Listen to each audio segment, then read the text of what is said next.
Number 3, Maharashtra में NDA बिखरा हुआ है। अजीत पवार मोदी को समाप्त कर देंगे। मुसीबत में आ गई भाजपा। अजीत पवार फाइल भी वापस कर रहे हैं।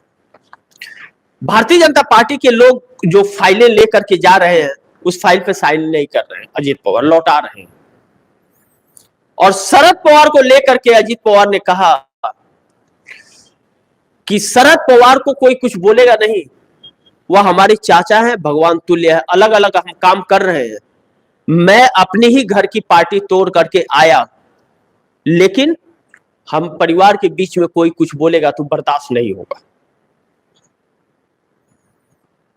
अजीबोगरीब मौसम चल रहा है महाराष्ट्र के अंदर। भारतीय जनता पार्टी का वजूद समाप्त हो रहा है।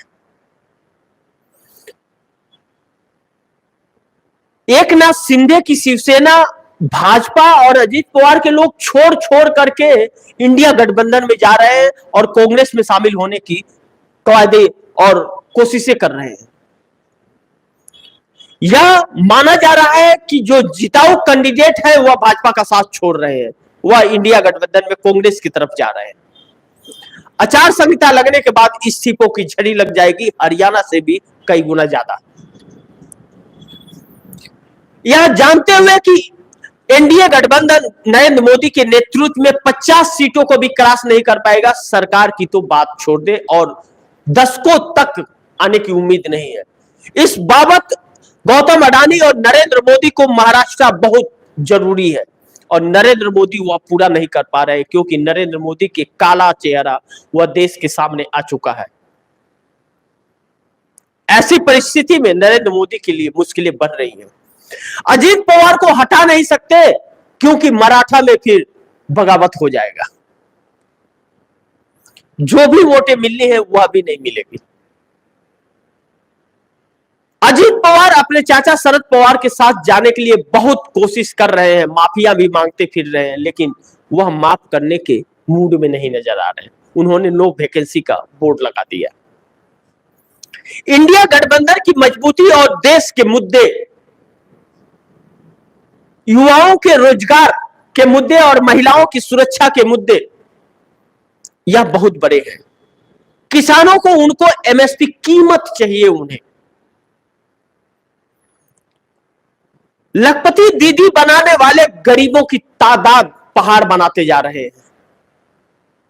5 किलो फ्री अनाज की लाइनें इतनी लग गई कि 81 करोड़ तो प्रधानमंत्री कहते हैं, लेकिन क्या उन 81 करोड़ लोगों को मिलता है? और अगर मिलता है और 81 करोड़ लोग 5 किलो फ्री अनाज के लिए लाइन पर है तो वह चावल या वह अनाज कैसा होता है आप जानते हैं कि खा भी सकते हैं क्या? लेकिन उसके बावजूद अगर लाइन लगती है तो यह बात छोटी नहीं है। इसका मतलब लोग खाने के मुहताज हैं। यह देश इतने निचले स्तर पर चला गया है जिसकी चर्चा भी करने में शर्म आएगी। ऐसा कभी नहीं था कि ऐसा भी दिन आएगा, किसी ने सोचा नहीं था।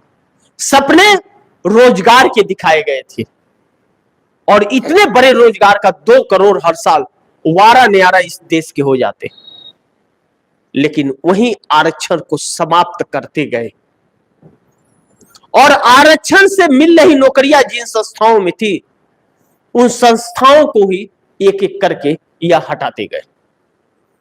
ऐसा दिन आएगा किसी ने सोचा था?